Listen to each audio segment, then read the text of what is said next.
The grand ballroom of the Riverside Hotel buzzed with excitement as guests arrived for Marcus Wellington's annual charity gala. Crystal chandeliers sparkled overhead, casting warm light across tables draped in white silk.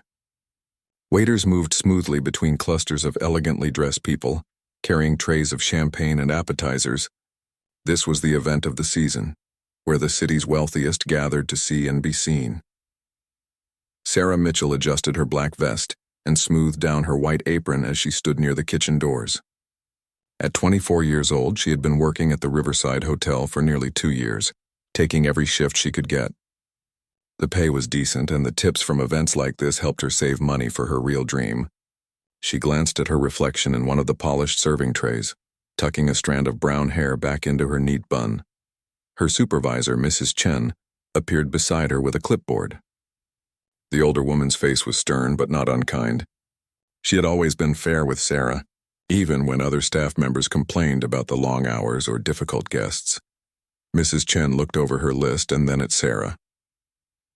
"You'll be working the main hall tonight," Mrs. Chen said. "Mr. Wellington specifically requested our best servers. This gala raises money for the Children's Hospital, so everything needs to be perfect. Stay alert, be polite, and remember that these guests are not like our regular customers. They expect a certain level of service." Sarah nodded, feeling both nervous and excited. She had served at fancy events before, but never one quite this important. Through the doors, she could hear a string quartet playing classical music. The sound made her heart skip. Music had always been her escape, her passion, the one thing that made her feel truly alive. As the evening began, Sarah carried trays of hors d'oeuvres through the crowd. She smiled politely at guests, offering them delicate pastries and carefully arranged canapés. Most people barely looked at her, too absorbed in their own conversations about business deals, vacation homes, and stock portfolios.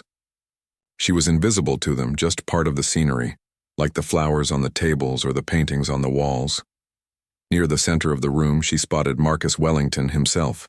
He was a tall man in his early 50s with silver hair perfectly styled, and a custom-tailored tuxedo that probably cost more than Sarah made in 6 months. He moved through the crowd with the confidence of someone who had never been told no in his entire life. People gravitated toward him, laughing too loud at his jokes and agreeing with everything he said. Sarah had heard stories about Marcus Wellington.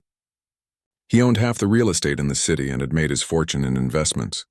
Some people said he was generous, pointing to his charity work and donations.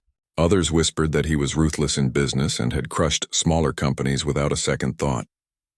Looking at him now, surrounded by admirers, Sarah couldn't tell which version was true. She was refilling champagne glasses at a nearby table when she heard Marcus's booming laugh. He was talking to a group of men in expensive suits, gesturing broadly with his hands. One of them pointed toward the grand piano that sat on a raised platform at the far end of the ballroom. It was a beautiful instrument, a black Steinway that gleamed under the lights. "That piano cost me $200,000, Marcus announced loudly enough for nearby tables to hear. "Had it shipped from Germany specifically for this event. Only the best for my guests, you know." The men around him murmured their appreciation. One of them asked if anyone would be playing it tonight. Marcus waved his hand dismissively. "I hired some pianist," he said. "Supposed to be excellent. Classical training, played at Carnegie Hall, the whole bit. Cost me a fortune, but you know how it is. You have to spend money to impress people." Sarah moved to another table, but she kept glancing at the piano. She had learned to play as a child, taught by her grandmother who had been a music teacher. After her grandmother passed away when Sarah was 16, she had continued practicing whenever she could find access to a piano. The hotel had an old upright in one of the storage rooms, and late at night after her shifts ended, the night manager sometimes let her play for an hour or two. She dreamed of attending a proper music conservatory, of studying with real masters, of performing on stages like the one her grandmother had always talked about. But conservatory was expensive, impossibly so. Her parents had passed away in a car accident when she was 19, leaving her with nothing but debt and memories. She worked double shifts at the hotel and took odd jobs on her days off, slowly building up her savings. At her current rate, she might have enough money to apply in another 3 years.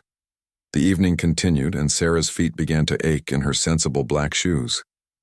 She had been on her feet for 5 hours straight, barely stopping to catch her breath. The guests seemed to multiply, all of them wanting drinks, food, or attention. She smiled through the fatigue, knowing that good tips tonight could add another couple $100 to her savings. Around 9 o'clock, Mrs. Chen found her near the dessert station. The older woman looked worried, her usual calm expression replaced by stress. "Sarah, we have a problem," Mrs. Chen said quietly. The pianist called. "His flight was delayed and he won't make it tonight. Mr. Wellington is furious. He's been planning a special moment where everyone gathers around the piano, and now we have no one to play." Sarah felt a flutter of sympathy for whoever had to tell Marcus Wellington that something at his perfect event had gone wrong. She couldn't imagine the man taking bad news well. "Can you find someone else?" Sarah asked. Mrs. Chen shook her head. "At this hour? On a Saturday night? Every professional musician in the city is already booked. I've called everyone I can think of." She paused, lowering her voice even more. "Mr. Wellington is demanding that we find anyone who can play that piano. He says he won't be embarrassed in front of his guests." Sarah's heart pounded.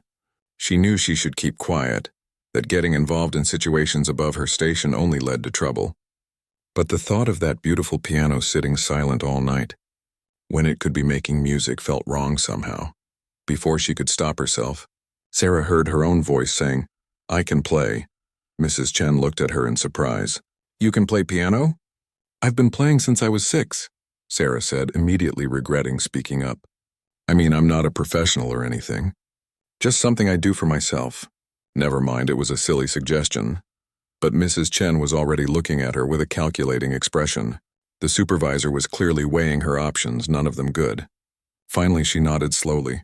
"Stay here," Mrs. Chen said. "Don't move. I need to tell Mr. Wellington that we might have found someone." As Mrs. Chen hurried away, Sarah felt panic rising in her chest. What had she just done? She couldn't perform in front of all these wealthy, important people. She was just a waitress who played piano in storage rooms late at night. This was going to be a disaster.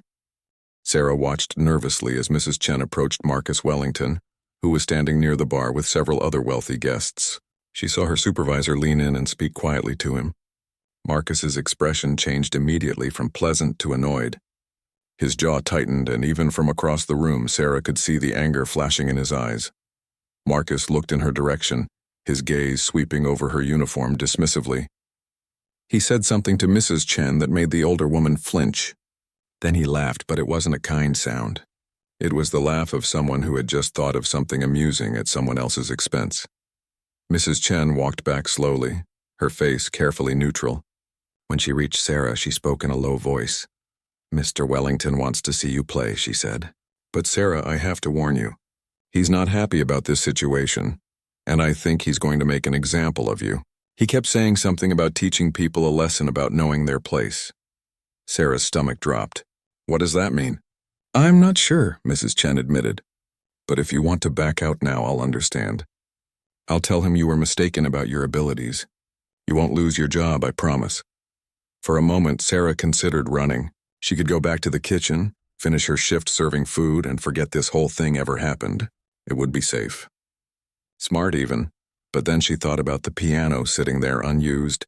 She thought about her grandmother, who had always told her that music was a gift meant to be shared, not hidden away. She thought about all those nights practicing alone in the storage room, dreaming of playing for an audience someday. "I'll do it," Sarah said, surprised by the steadiness in her own voice. Mrs. Chen looked at her with something like respect. "Okay, come with me." They walked across the ballroom together. Sarah was acutely aware of her appearance. Her simple waitress uniform, her practical shoes, her hair pulled back in a functional bun. She looked nothing like the elegant guests in their designer gowns and expensive jewelry. Marcus Wellington watched them approach with a cold smile. Up close, he was even more intimidating than Sarah had imagined.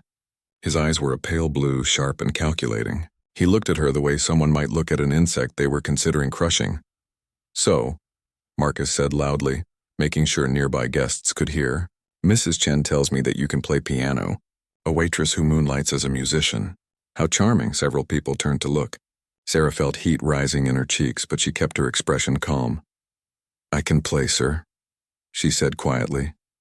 Marcus's smile widened. He turned to the people around him, raising his voice even more. "Ladies and gentlemen, I have an announcement. Our professional pianist has encountered travel difficulties and won't be joining us tonight. However, we have a substitute performer right here among our service staff." More heads turned. The string quartet stopped playing and a hush fell over parts of the room. Sarah felt like she might be sick. "This young lady has assured us that she can entertain you all with her piano playing." Marcus continued, his tone dripping with false enthusiasm. He gestured toward Sarah as if presenting her at an auction. "I thought it might be amusing to give her a chance. After all, this is a charity event. We're all about giving people opportunities they might not otherwise have." The crowd murmured. Some people looked curious, others confused. A few wore expressions of pity that made Sarah want to disappear.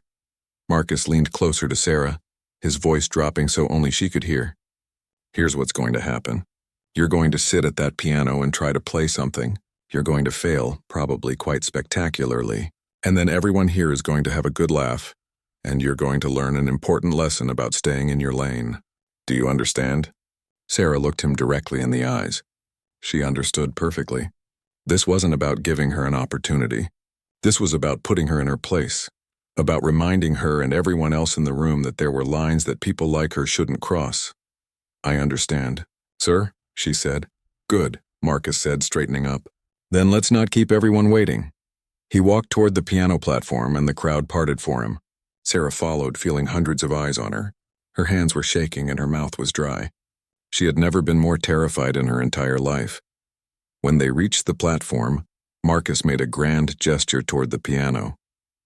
"Your stage awaits," he said with mock politeness. Sarah climbed the 3 steps to the platform. The piano was even more beautiful up close. She sat on the bench, feeling its smooth leather under her hands. She adjusted her position, testing the distance to the pedals. Everything about this instrument screamed quality and expense. She looked out at the crowd. More people had gathered now, drawn by the spectacle. She could see their faces, some amused, some uncomfortable, some openly anticipating her failure. Mrs. Chen stood near the back, worry written across her features.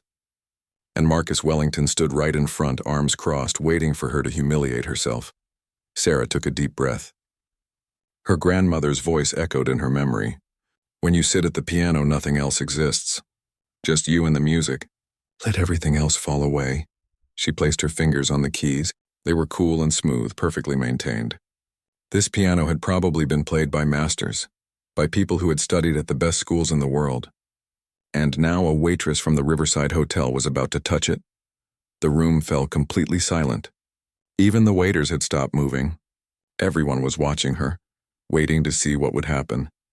Sarah closed her eyes for just a moment. She thought about her grandmother teaching her to play on an old, slightly out-of-tune upright in a small living room. She thought about all the hours she had spent practicing, all the pieces she had learned, all the emotion she had poured into music when she had no other way to express what she felt. Then she opened her eyes and began to play. She had chosen Chopin's Nocturne in E-flat major, Opus 9, No. 2. It was a piece her grandmother had loved, one that Sarah had played so many times she could do it in her sleep. Her fingers moved across the keys and the first notes floated through the ballroom. The melody was soft at first, gentle and melancholic.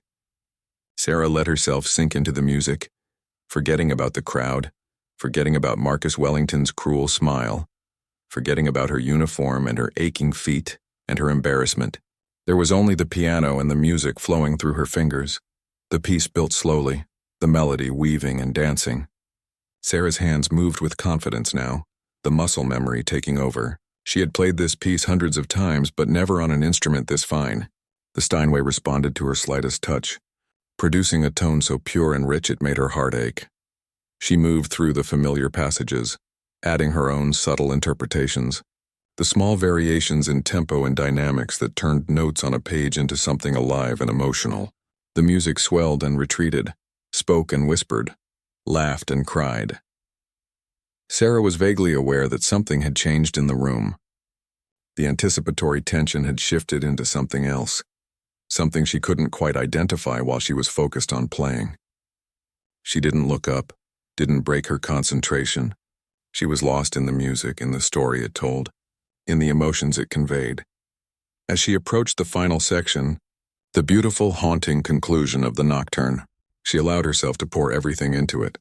Her grief for her lost family, her exhaustion from years of struggling to survive, her dreams of a different life, her love for music that had sustained her through everything.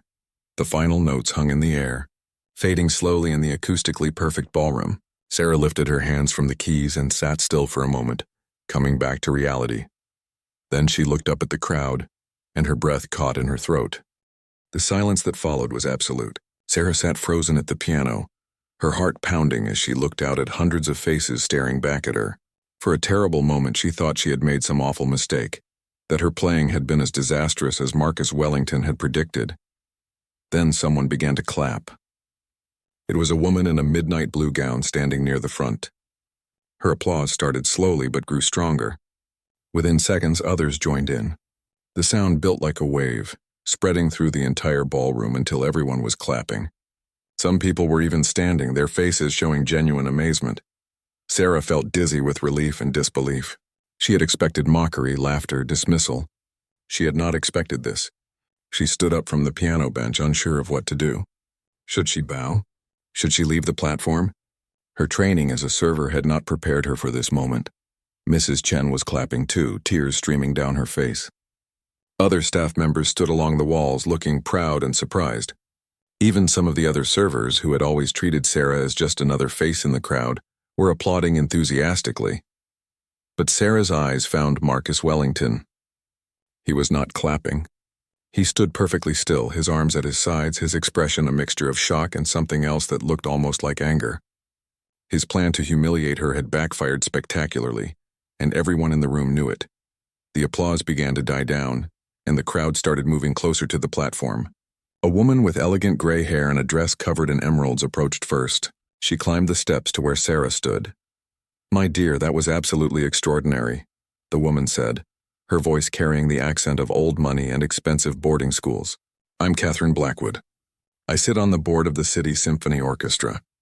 Where did you study? Juilliard, Curtis?" Sarah felt her face flush. "I didn't study anywhere formally, ma'am. My grandmother taught me when I was young. I've been teaching myself since then." Catherine's eyes widened. "You're self-taught? That's impossible. The technique, the interpretation, the emotional depth. You played like someone with years of professional training." More people were gathering now, all of them wanting to talk to her. A man introduced himself as a music professor at the university. A woman said she produced concerts at the city's premier performance hall. They asked her questions, complimented her playing, and expressed disbelief when she told them she worked as a waitress. Sarah felt overwhelmed by the attention. These were the same people who had looked through her all evening while she served them drinks and appetizers. Now they were treating her as if she were one of them, as if she mattered. Through the crowd, she saw Marcus Wellington watching. He had moved to the bar and was drinking what looked like whiskey, his jaw clenched tight.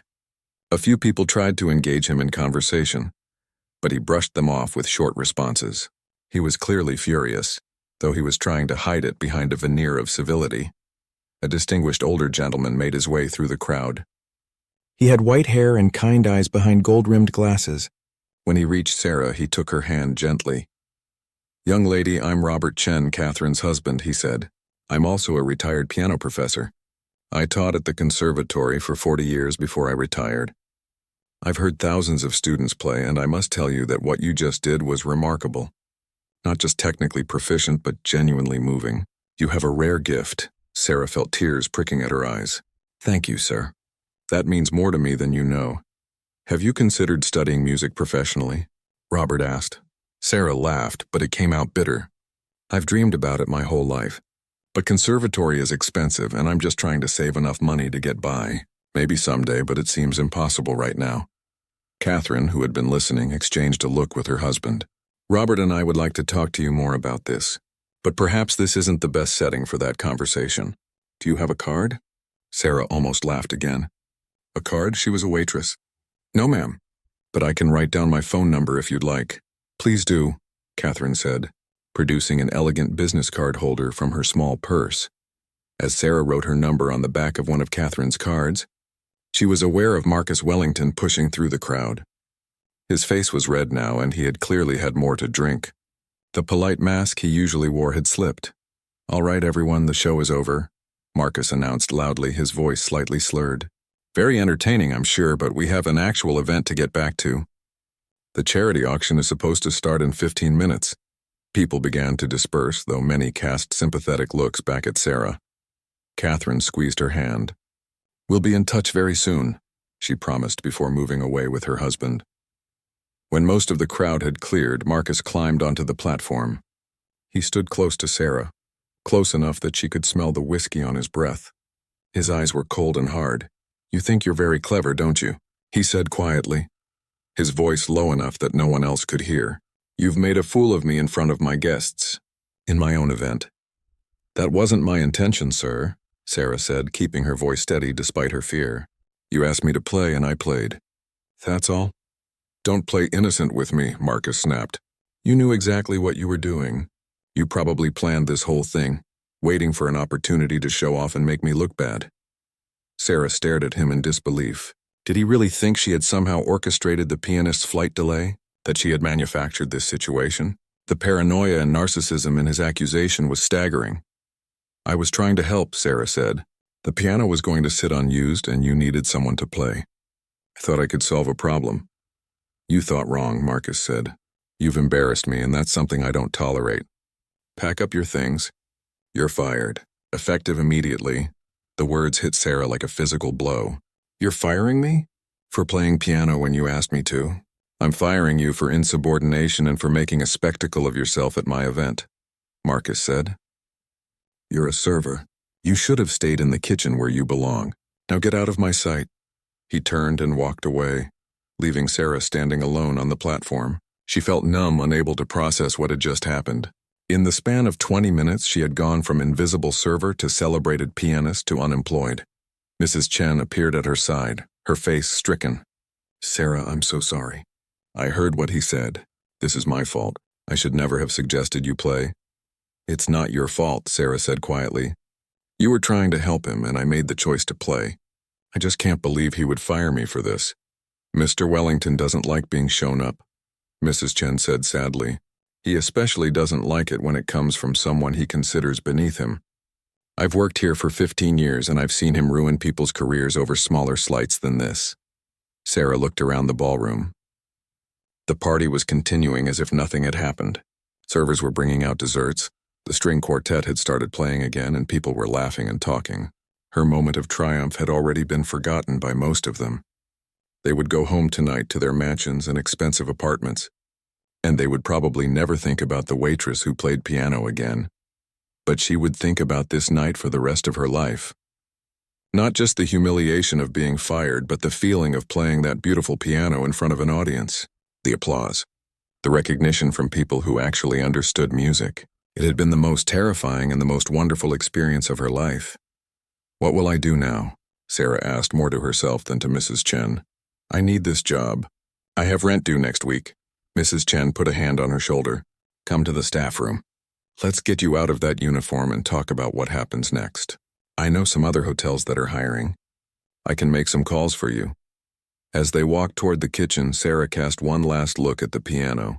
It sat on its platform, gleaming and silent once again. She had touched something beautiful tonight, had felt what it was like to use her gift in front of people who appreciated it. Marcus Wellington had meant to embarrass her, to teach her a lesson about knowing her place.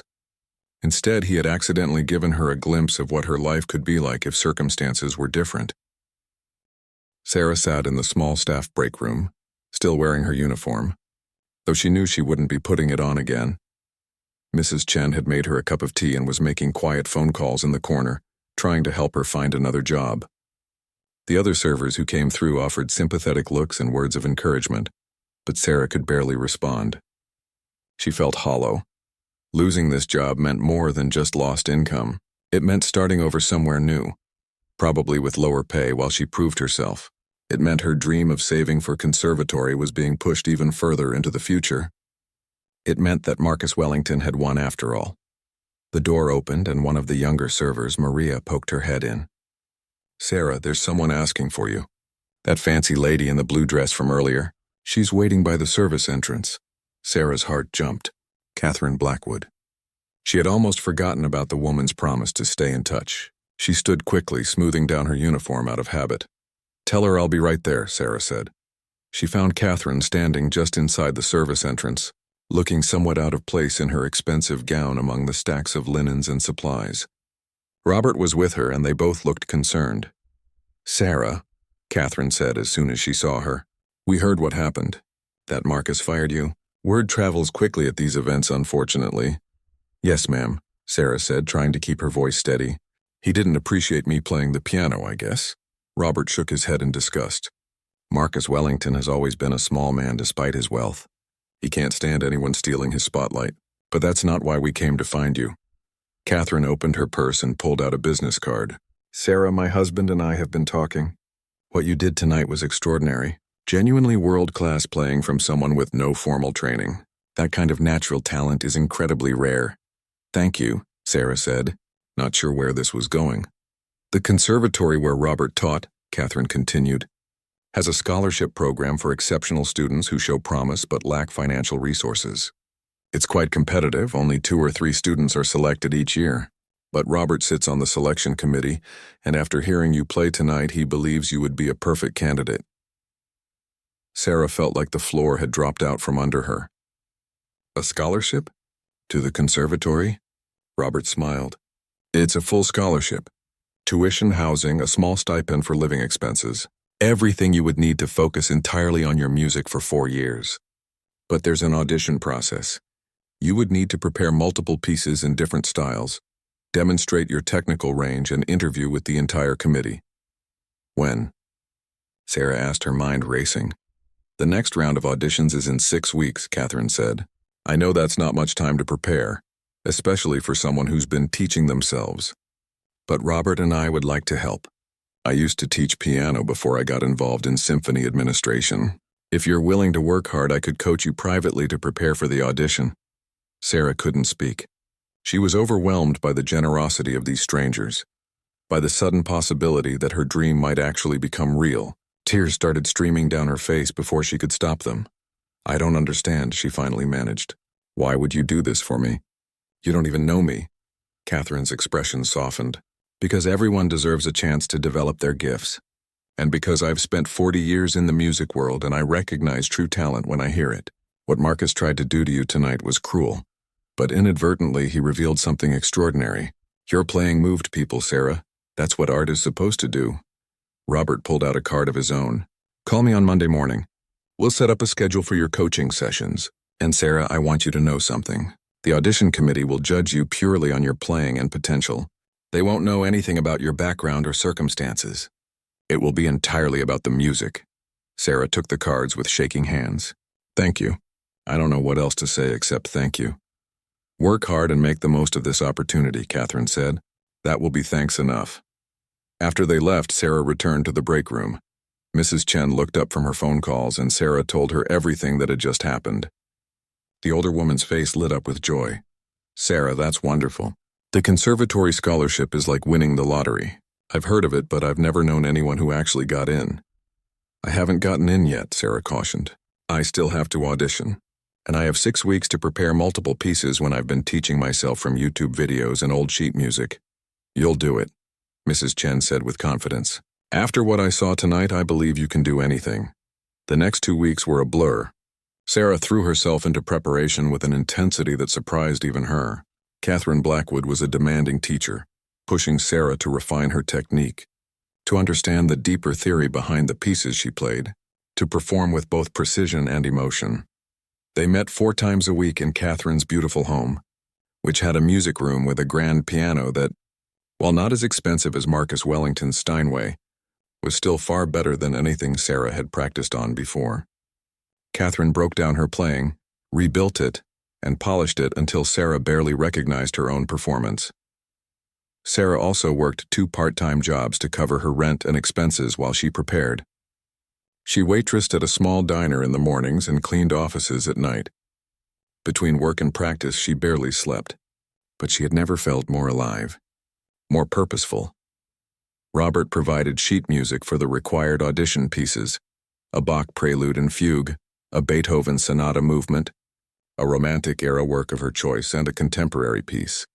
Sarah chose a Rachmaninoff prelude for her romantic piece, even though Catherine warned her it was technically demanding. If I'm going to do this, I'm going to show them everything I can do, Sarah said stubbornly. Catherine smiled. That's the spirit. But you need to be prepared to work harder than you've ever worked in your life. Sarah was prepared. She practiced until her fingers were stiff and her back ached from sitting at the piano. She listened to recordings of the pieces played by masters, studying their interpretations. She read books about music theory that Catherine lent her, trying to fill in the gaps in her knowledge.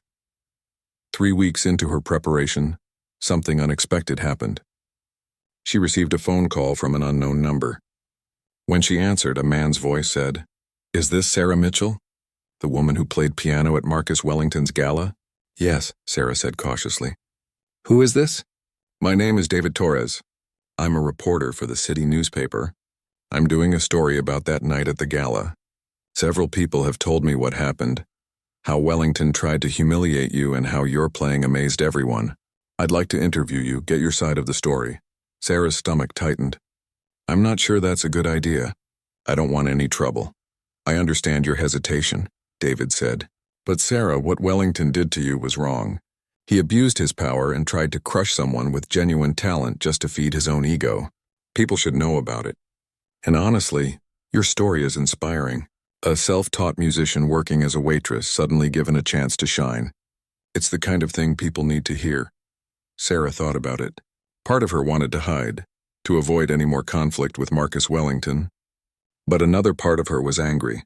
He had tried to humiliate her, had fired her out of spite, had used his wealth and position to hurt someone who had done nothing wrong. "Okay," she finally said. "I'll talk to you." They met at a coffee shop the next day.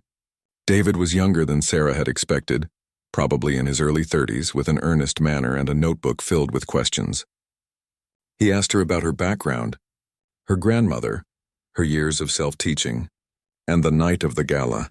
Sarah told him everything, including how Marcus had deliberately set her up expecting her to fail, and how he had fired her afterward because she hadn't failed. She spoke carefully, sticking to facts, not exaggerating or embellishing. When the interview was over, David closed his notebook. "This is going to be a front-page story, Sarah. I think it's going to get a lot of attention. Are you ready for that?" Sarah wasn't sure she was ready for anything, but she nodded anyway. "I'm tired of people like Marcus Wellington thinking they can treat others as less than human, just because they have money.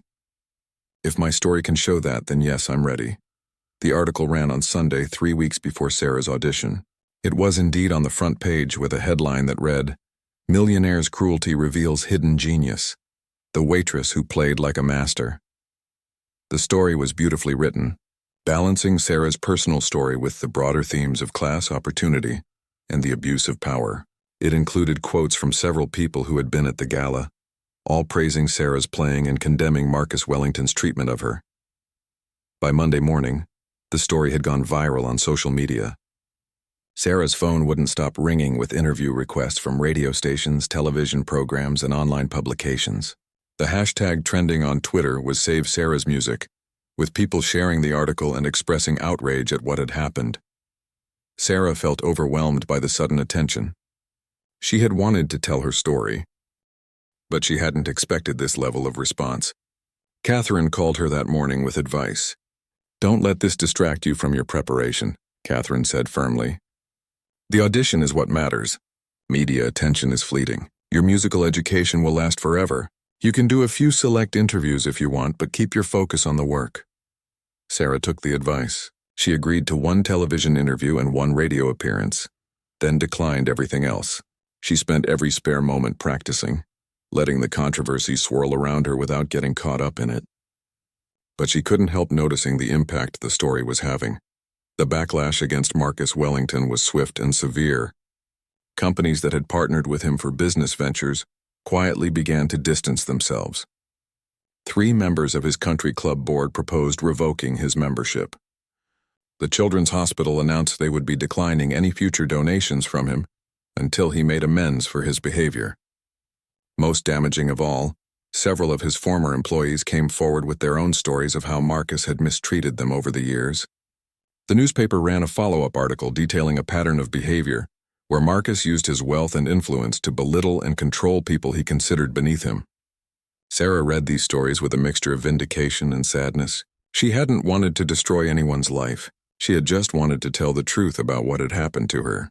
But it seemed that the truth had revealed something much larger than one incident at a charity gala. Catherine told her during one of their practice sessions that the conservatory's phone had been ringing constantly with people asking about Sarah's audition, wanting to donate money to support her education, or offering to sponsor other talented students from disadvantaged backgrounds. "You've started something bigger than yourself," Catherine said as Sarah took a break from practicing the Rachmaninoff. "Whether you intended to or not, you've become a symbol of what's wrong with how our society treats people based on their economic status." Sarah flexed her tired fingers. "I just want to play piano. I don't want to be a symbol of anything." "I understand that," Catherine said gently, "but sometimes life pushes us into roles we didn't choose. The question is what you'll do with this platform. But first we need to make sure you ace this audition. Play the Bach again, and this time, pay attention to the dynamics in the fugue section." As the days counted down to the audition, Sarah pushed herself harder than she ever had before. She practiced until her fingers developed calluses, until she could play each piece in her sleep. Robert came to several sessions to give her feedback, helping her understand the historical context of each composition and what the audition committee would be listening for. "They're not looking for perfection," Robert explained. "They're looking for potential. They want to see that you have the technical foundation to build on, and more importantly, that you have the musical intelligence and emotional depth to become not just a good pianist, but a great one." 1 week before the audition, Sarah received an unexpected visitor at the diner where she worked morning shifts. She was refilling coffee for a regular customer when she looked up and saw Marcus Wellington standing at the entrance. He looked different than he had at the gala. He was dressed casually in an expensive but understated sweater and slacks. His face looked tired, with dark circles under his eyes. He spotted Sarah and walked directly to her station. "Can we talk?" he asked quietly. Sarah glanced at her manager, who was watching with wide eyes from behind the counter. The older man nodded slightly, giving her permission to take a break. Sarah led Marcus to an empty booth in the back corner of the diner. They sat across from each other in awkward silence for a moment. Marcus looked uncomfortable, a far cry from the confident, commanding presence he had projected at the gala. "I suppose you're feeling pretty satisfied right now," Marcus finally said. "You've managed to destroy my reputation quite effectively." Sarah felt anger flare in her chest. "I told the truth about what happened. If that destroyed your reputation, maybe you should think about why that truth was so damaging." Marcus flinched as if she had slapped him. He was quiet for a long moment, staring at his hands on the table. "You're right," he said finally, his voice barely above a whisper. "I came here to blame you, to somehow make this your fault. But you're absolutely right. What happened to my reputation is a consequence of my own actions, not yours." Sarah blinked in surprise. This was not what she had expected. Marcus looked up, and for the first time she saw something genuine in his eyes. "Regret maybe, or shame. I grew up poor," Marcus said.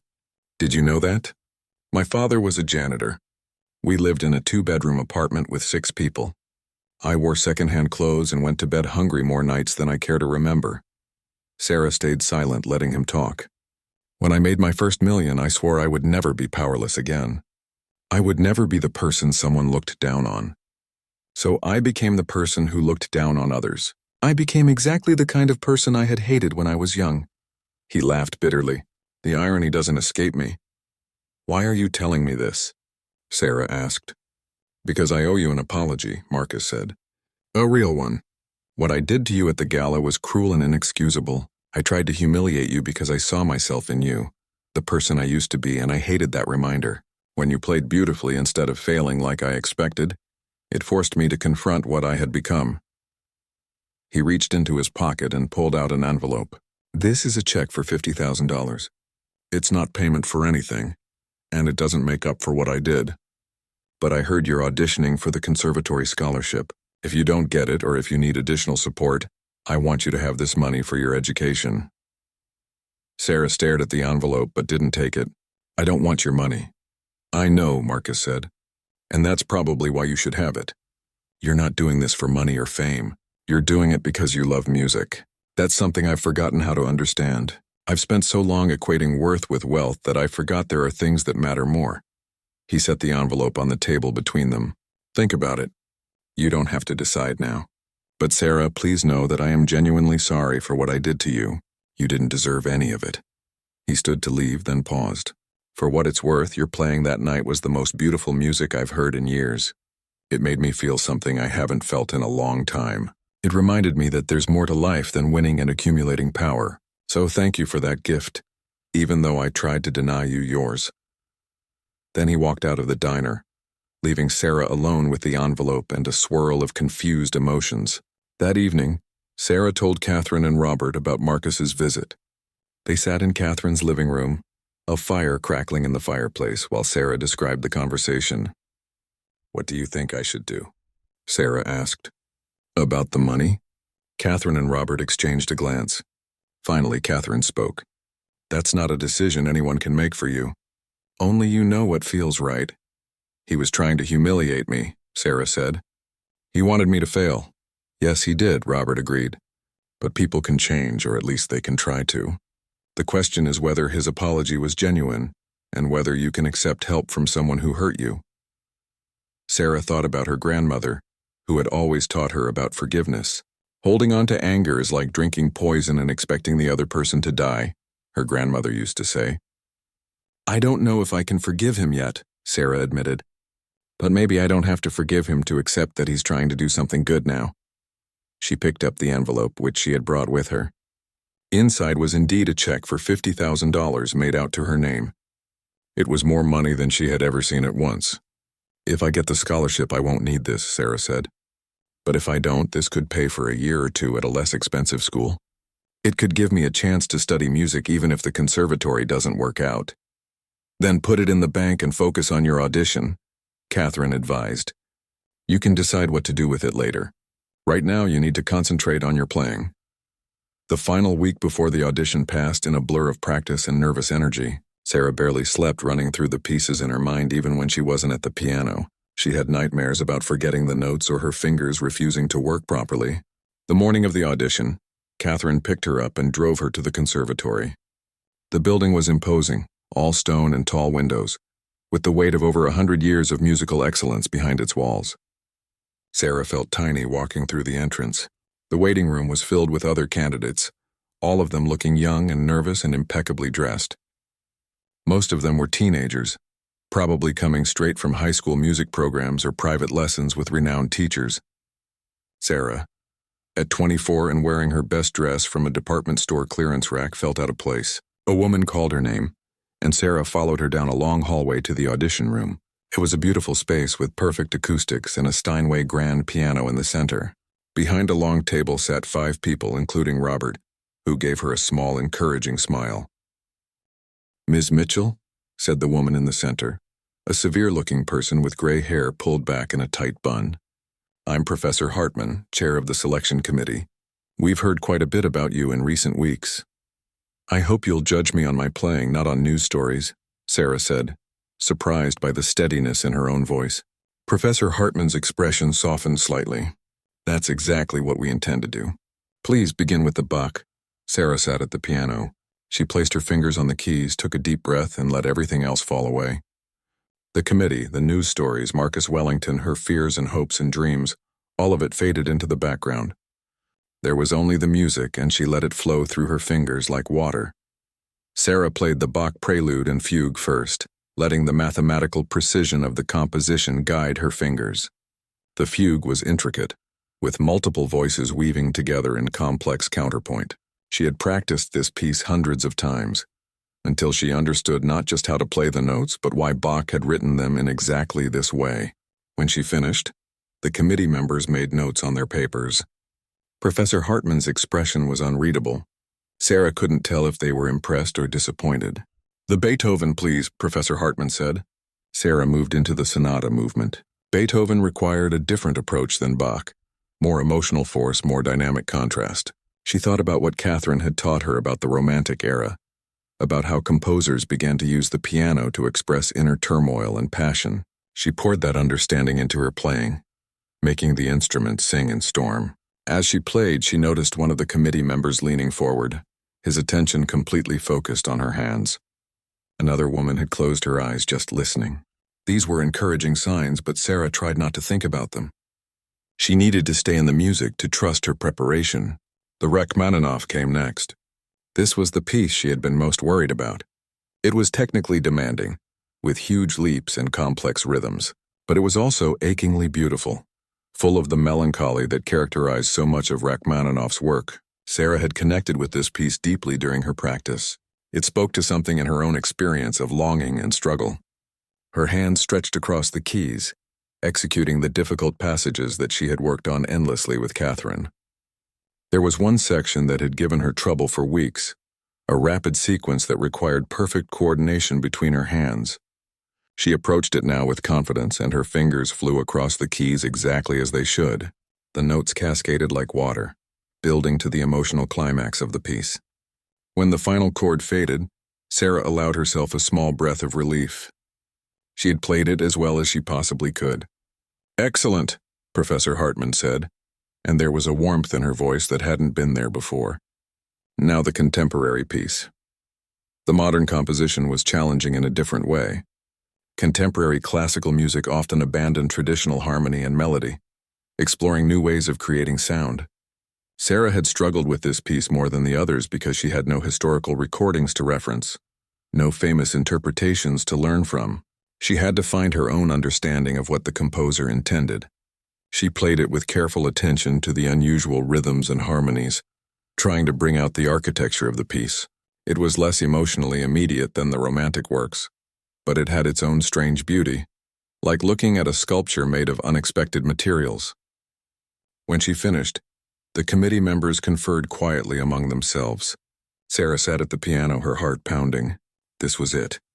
Her entire future hung on what these 5 people thought of her playing. Professor Hartman looked up.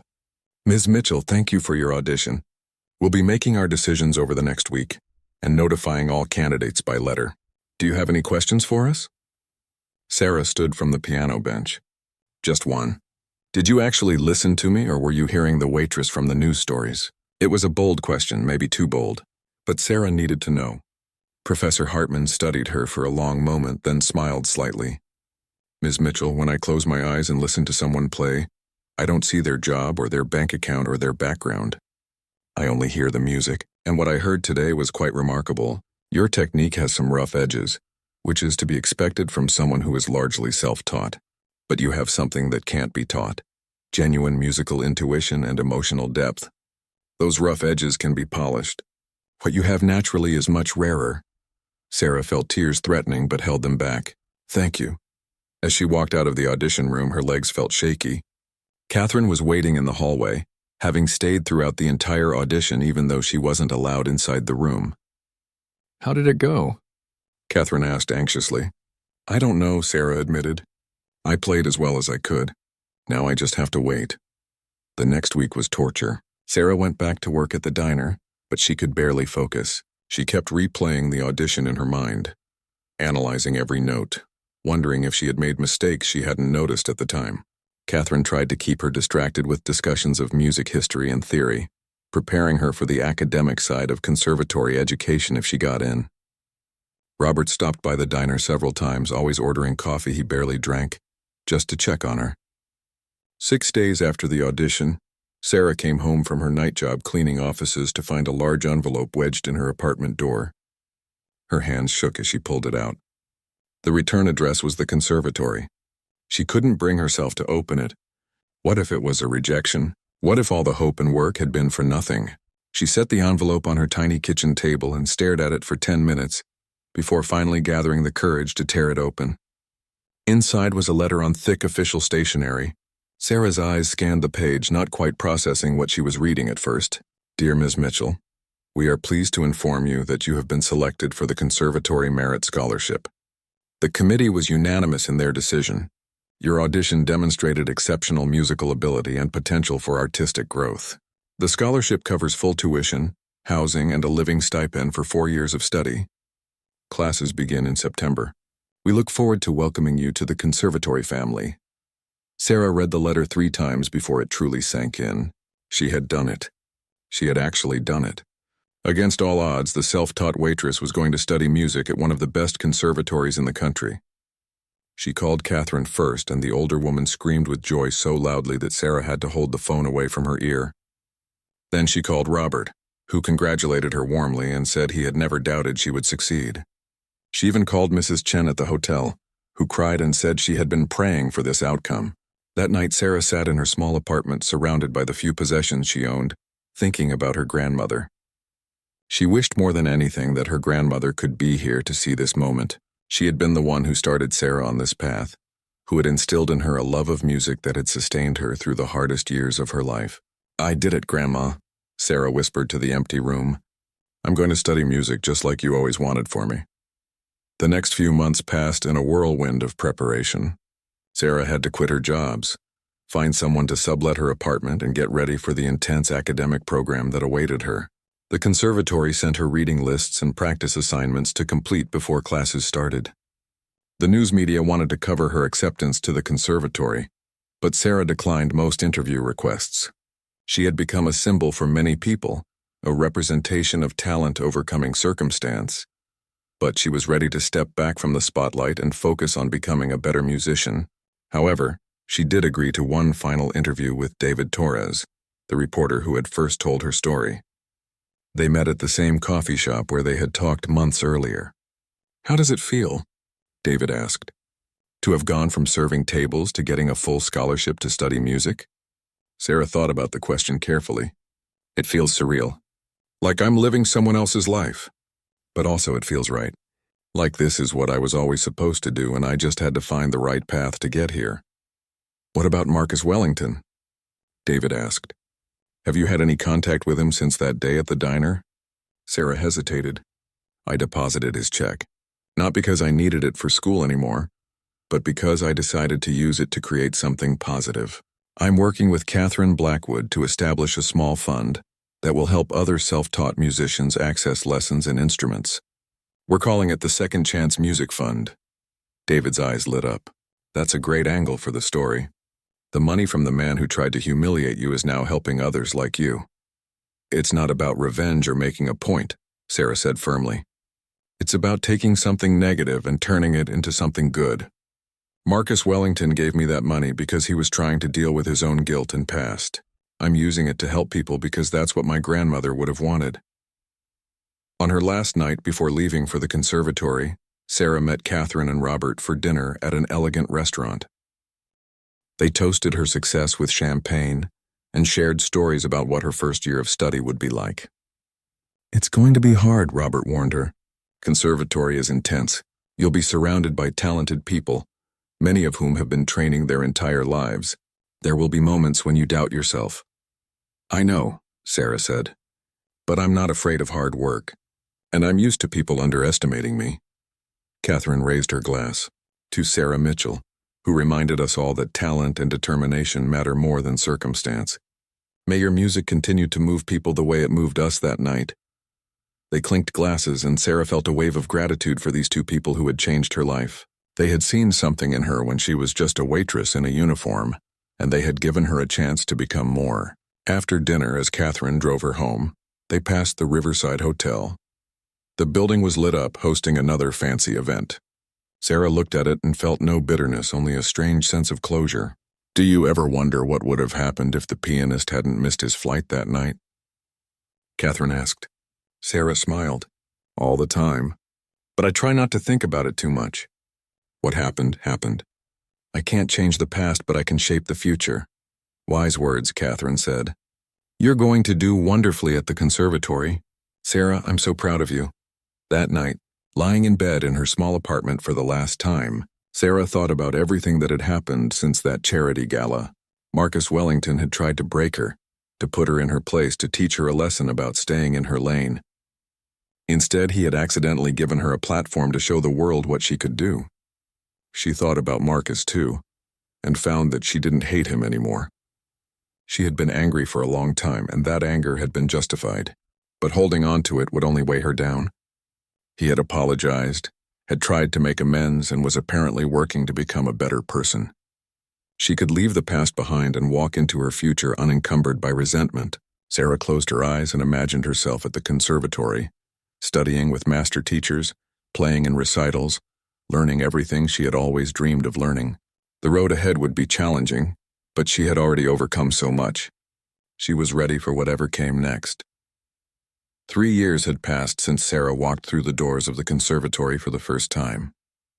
The girl who had been terrified of not belonging had transformed into a confident young musician. The rough edges that Professor Hartman had mentioned in her audition had been carefully refined through countless hours of practice and expert instruction.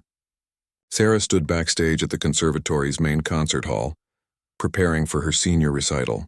This was the culmination of her studies, a full evening program that would showcase everything she had learned.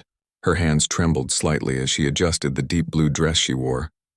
It was elegant and simple, nothing like the uniforms she used to wear, but she had chosen it carefully.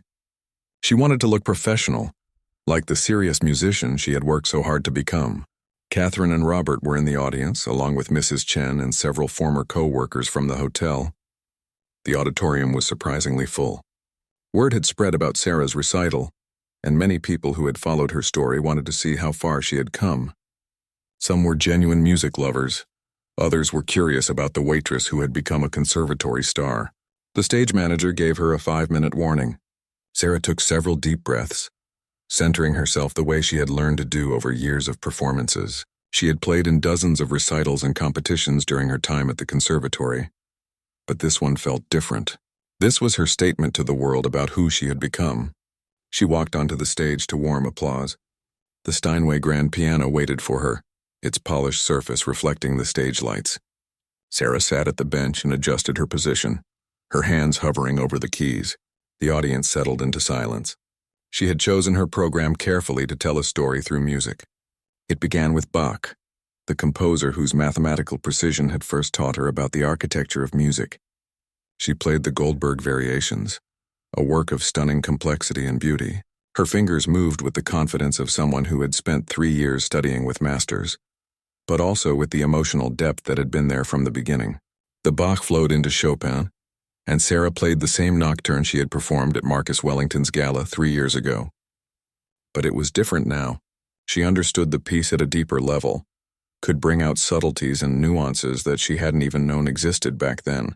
The melody sang with a richness that came from genuine artistry, not just natural talent. She continued through the program with works by Debussy, Prokofiev, and a contemporary American composer, whose piece she had commissioned specifically for this recital. Each piece was performed with technical brilliance and genuine feeling. Sarah had learned to balance precision with passion, to let the music breathe while maintaining perfect control. The final piece was her own composition, something she had never shared with anyone except her teachers. The conservatory had encouraged her to explore composition as well as performance, and she had discovered a new way to express herself through creating original music. The piece was called Second Chances, and it reflected her journey from the storage room at the Riverside Hotel to this moment on stage. It began with simple, hesitant notes that gradually built in complexity and confidence. There were moments of darkness representing struggle and loss, but they resolved into passages of hope and beauty. The piece wasn't technically the most difficult thing she played that night, but it was the most personal. As Sarah played the final notes of her own composition, she felt tears on her cheeks. She had poured everything into this music. Her grief for her lost family, her gratitude for the people who had helped her, her joy at finding her true path in life, and her hope for the future. The final chord faded into silence. For a moment, the audience was completely still. Then the applause began, building into a standing ovation. People were on their feet, clapping and cheering. Sarah stood and bowed, overwhelmed by the response. She had performed well before, had received praise from her teachers and peers. But this was different. This was validation that she had truly arrived, that she belonged in this world of serious musicians. She was no longer the self-taught waitress who got lucky. She was a trained artist with a legitimate future in music. After the recital, there was a reception in the conservatory's lobby. Sarah was surrounded by well-wishers, including several people from the music industry who were interested in her future plans. A woman from a prestigious talent agency gave her a business card and said they should talk about representation. A concert promoter mentioned a festival that might be interested in featuring her as a young artist to watch. Catherine and Robert pushed through the crowd to reach her. Catherine hugged her tightly. That was transcendent, Sarah. Your grandmother would have been so proud. I kept thinking about her during the Chopin, Sarah admitted. About how she taught me that piece when I was young, and how much my understanding of it has grown. That's what education does, Robert said. It takes what's natural and develops it, deepens it. You came to us with raw talent. You're leaving as an artist. Mrs. Chen appeared next, dabbing at her eyes with a tissue. I knew you were special from the first day you started at the hotel. But seeing you up there tonight, I'm just in awe of what you've accomplished. Sarah hugged the older woman who had been so kind to her during those difficult years. Thank you for believing in me when I was just trying to survive. And thank you for letting me play that night, even though it cost me my job. Best decision I ever made, Mrs. Chen said with a smile. The evening continued with conversations and congratulations. Sarah's professors from the conservatory praised her growth and discussed potential opportunities for graduate study. Some mentioned prestigious programs in Europe where she could continue her education. Others talked about performance opportunities and competition circuits where she could build her reputation. As the crowd began to thin, Sarah noticed a familiar figure standing near the back of the lobby. Marcus Wellington waited patiently, dressed in a simple suit holding a bouquet of flowers. He looked older than he had 3 years ago, and there was a humility in his posture that hadn't been there before. Sarah excused herself from the conversation she was having and walked over to him. They stood facing each other for a moment, the history between them unspoken but present. I hope you don't mind that I came, Marcus said quietly. I saw the announcement about your recital and wanted to hear you play again. Properly this time, without any ulterior motives. I don't mind, Sarah said, and she realized it was true. She had wondered if she might see him again someday, and she had imagined she might feel anger or resentment. Instead, she felt only a distant curiosity about who he had become. You were magnificent, Marcus said, offering her the flowers. I've been to countless concerts over the years, heard some of the world's best pianists. But there was something special about tonight. Maybe it's because I remember where you started, but I think it's more than that. You play with a depth of feeling that comes from having lived through difficult things and coming out stronger. Sarah accepted the flowers. Thank you. That means a lot. Marcus looked uncomfortable, shifting his weight from one foot to the other. I wanted you to know what's happened since that night at the gala. I've spent the last 3 years trying to become a better person. I sold off most of my real estate holdings and focused my energy on philanthropy. Real philanthropy, not just writing checks to look good. I've been working with programs that help low-income students access education and opportunities. I heard something about that, Sarah said. Catherine had mentioned that Marcus had become a major donor to several worthy causes, apparently genuinely committed to making amends for his past behavior. The Second Chance Music Fund that you started with my check has helped 17 students so far, Marcus continued. I've been contributing to it regularly, and I convinced several other wealthy people to do the same. We're planning to expand it nationally next year. Sarah felt a warmth in her chest. The fund had started as a way to do something positive with Marcus's apology money, but it had grown beyond anything she had imagined. Knowing that other young musicians were getting chances, they wouldn't have otherwise made everything that had happened feel worthwhile. That's wonderful, Sarah said sincerely. I'm glad something good came from that awful night. Marcus met her eyes. Sarah, I've apologized before, but I want to say it again. What I did to you was cruel and wrong. I tried to break you to make myself feel powerful. Instead, you showed me what real strength looks like. You changed my life by refusing to let me destroy yours. I forgive you, Sarah said. And as the words left her mouth, she felt a weight lift that she hadn't realized she was still carrying. What you did hurt me, but it also set me on this path. I don't know if I would have had the courage to pursue music seriously if you hadn't forced me onto that stage. You meant it for harm, but somehow it worked out for good. They talked for a few more minutes, and Sarah learned that Marcus had reconnected with his siblings, who he had distanced himself from during his climb to wealth.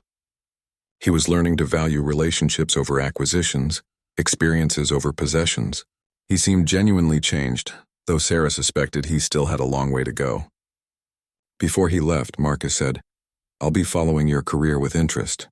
I think the world is going to hear a lot more from you, Sarah Mitchell. After he left, Catherine rejoined Sarah. That must have been strange, she observed. It was, Sarah admitted, but also kind of healing. He's trying to change, and I respect that. It takes courage to admit you've been wrong and work to do better. The conservatory's dean approached them, smiling warmly. Sarah, wonderful recital. I wanted to talk to you about something. We've had a generous donor establish a new teaching fellowship, and we'd like to offer it to you. It would allow you to pursue your graduate studies here, while also teaching piano to undergraduate students. You'd be the first recipient. Sarah's eyes widened. Teaching had always been a dream, a way to pass on what she had learned the way her grandmother had passed it on to her. I would be honored. The dean shook her hand. Excellent. We'll work out the details in the coming weeks. But Sarah, I want you to know that you've become an important part of this conservatory story. You represent what we believe about music, that it belongs to everyone regardless of their background, and that talent and dedication can overcome any obstacle. As the reception finally wound down and Sarah prepared to leave, she took one last look at the concert hall where she had just performed. 3 years ago, she had been serving drinks to wealthy people who looked through her as if she didn't exist. Tonight, she had stood on stage as an equal, her music commanding their attention and respect. The next morning, Sarah met Catherine and Robert for brunch at a small cafe near the conservatory. They discussed her future plans, the graduate fellowship, potential performance opportunities, and the possibility of recording her original composition. Have you thought about what you want your career to look like? Robert asked. Performance, teaching, composition, or some combination? Sarah smiled. All of it, if I can. I want to perform and share music with audiences. I want to teach and help students discover their own voices. And I want to compose, to create new music that means something. My grandmother always said that music is a gift that grows when you share it. I want to share it in as many ways as possible. Catherine nodded approvingly. That's a beautiful vision, and you have the talent and work ethic to make it happen. They talked about the Second Chance Music Fund and how Sarah might get more involved with it now that she would be staying in the city for graduate school. They discussed ideas for expanding the program and reaching more students who needed support. As they were finishing their meal, Sarah's phone buzzed with an email notification. It was from the International Piano Competition in Brussels, one of the most prestigious competitions in the world. They had seen videos of her recital and were inviting her to compete in the next cycle. Sarah showed the email to Catherine and Robert, her hands shaking slightly. This is huge. This competition has launched major careers. Are you going to do it? Catherine asked. Sarah thought about it. 3 years ago, she would have been terrified at the prospect of competing on such a big stage. But she had grown so much since then. She had faced down her fears, had worked harder than she ever thought possible, and had proven to herself that she belonged in the world of serious music. Yes, Sarah said with conviction, I'm going to do it. Not because I need to prove anything to anyone else anymore, but because I want to see how far I can go. I want to test myself against the best. Robert smiled. That's the right attitude. Win or lose, the experience will make you a better musician. Months later, Sarah stood in Brussels, having made it to the finals of the competition. She didn't win first place, she came in third. But it was enough to get her noticed by major concert promoters and recording labels. Offers started coming in for performances at respected venues around the world. Her career was launching slowly but steadily. She played recitals in cities she had only dreamed of visiting.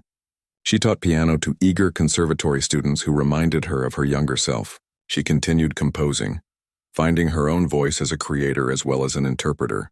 Through it all, she never forgot where she came from. She stayed involved with the Second Chance Music Fund, sometimes visiting the students it supported and encouraging them to pursue their dreams despite the obstacles. She told them her story, not to make herself seem heroic, but to show them that paths to success weren't always straight or easy.